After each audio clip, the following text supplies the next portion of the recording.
আসসালামু আলাইকুম। কেমন আছেন বন্ধুরা? আশা করি ভালো আছেন। আলহামদুলিল্লাহ আমিও ভালো আছি। আজ আবারও চলে এলাম সানা কিচেন থেকে নতুন একটা রেসিপি নিয়ে, দুধ পুলি পিঠা। চলুন দুধ পুলি পিঠা কীভাবে বানাচ্ছি দেখুন। এখানে চালের গুঁড়ো নিয়েছি, আতপ চালের, নারকেলকে কুড়িয়ে নিয়েছি, চিনি নিয়েছি। চলুন এক এক করে রেসিপিটা শুরু করা যাক। দেখুন আমি চালের গুঁড়োটা একটু ভেজে নেব।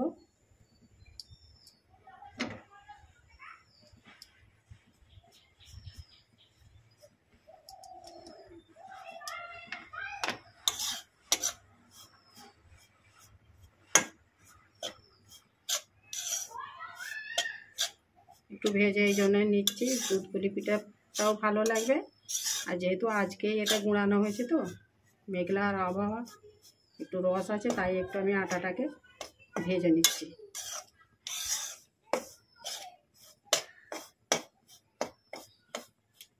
হালকা করে খালি একটু ভেজে নেব।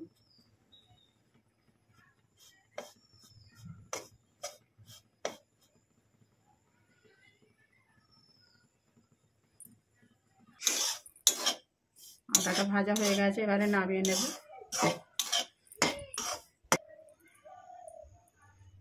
এখানে নারকেল কুড়িয়ে নিয়েছি, নারকেলের পুরটা বানিয়ে নেব।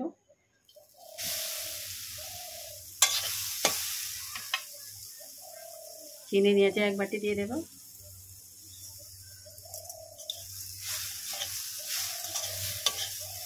চিনি দিয়ে আমি নারকেলের পুরটা বানাবো।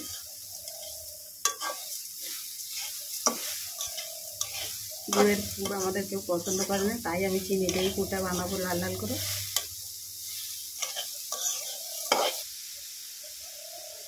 একটা ছোট এলাচ দিয়ে দেব।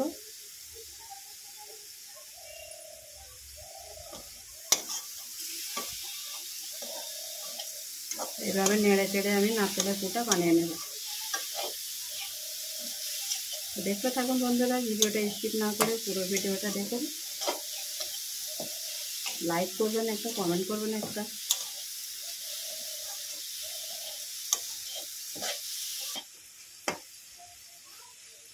দেখুন নারকেলের পুরটা হয়ে গেছে, এবার আমি একে তুলে নেব।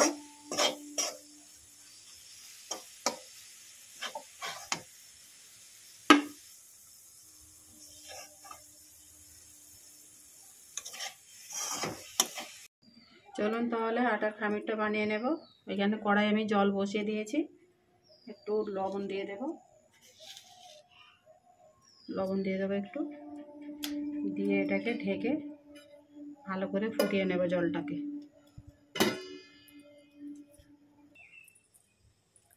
জলটা ফুটে গেছে, চলুন এবারে খামিরটা বানিয়ে নেব।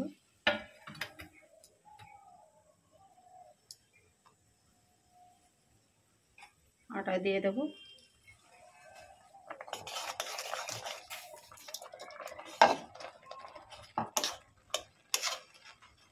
ধিমে আঁচ দিয়ে একটু ঢেকে রেখে দেব।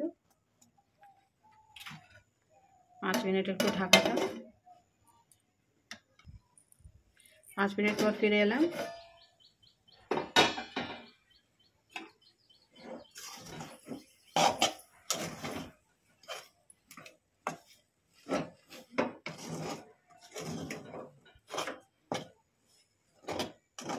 দেখুন এইভাবে আমি ডোটা বানিয়ে নিয়েছি। এবারে এটাকে ভালো করে এবারে মাখিয়ে পিঠে বানাবেন।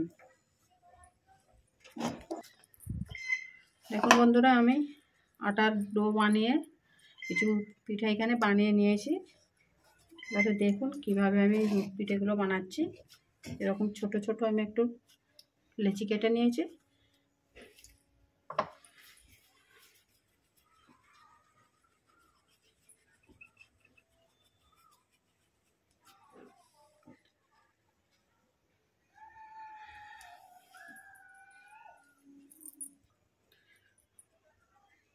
দেখুন এইভাবে একটা বাটির মতো আমি ছোট্ট বানিয়ে নেব।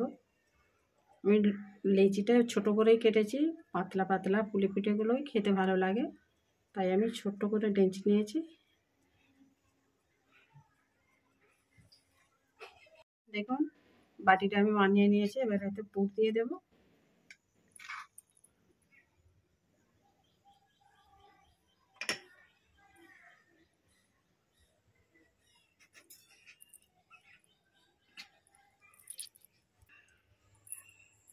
দেখুন এইভাবে আমি মুখটা মুড়ে নিয়েছি। এবার একটু ডিজাইনটা করে নেব।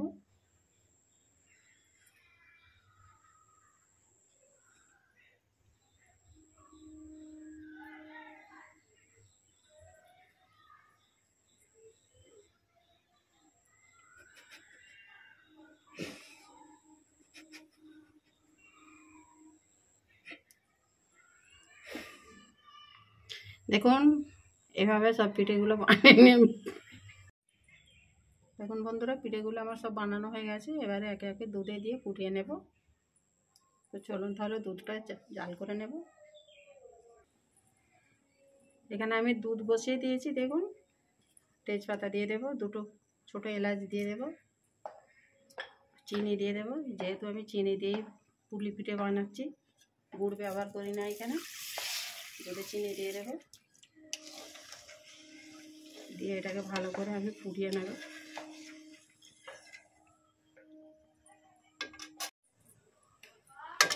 বন্ধুরা দুধটা রেডি হয়ে গেছে। আমি এবারে এক এক করে পিঠাগুলো এতে দিয়ে দেব। বন্ধুরা এখন গ্যাসের আঁচটা একদম লোতে আছে, লো আঁচেই এখন থাকবে। এক এক করে দিয়ে দেবো সব।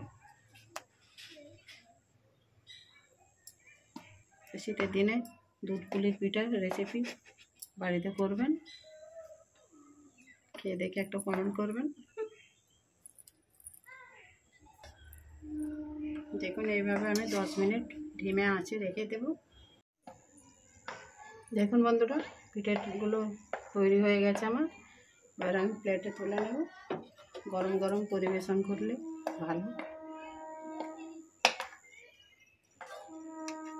তো বন্ধুরা রেসিপিটা যদি ভালো লেগে থাকে লাইক শেয়ার কমেন্ট করবেন। নতুন বন্ধু হলে চ্যানেলটাকে সাবস্ক্রাইব করে পাশে থাকবেন, যাতে আমার নতুন নতুন রেসিপি আপলোড করলে আপনার কাছে আগেই নোটিফিকেশান পৌঁছে যায়। তো রেসিপিটা আমি আজ এইখানেই শেষ করব। আবারও আসবো নতুন একটা রেসিপি নিয়ে সানা কিচেন থেকে। আপনারা ভালো থাকবেন, সুস্থ থাকবেন, পাশে থাকবেন, সাপোর্ট করে যাবেন। আল্লাহ হাফেজ। দেখুন এইভাবে গরম গরম গরম পিঠেগুলো শীতের দিনে অবশ্যই বানিয়ে খেয়ে দেখবেন বাড়িতে, ভালো লাগবে। শীত মানে পিঠের পার্বণ। আল্লাহ হাফিজ।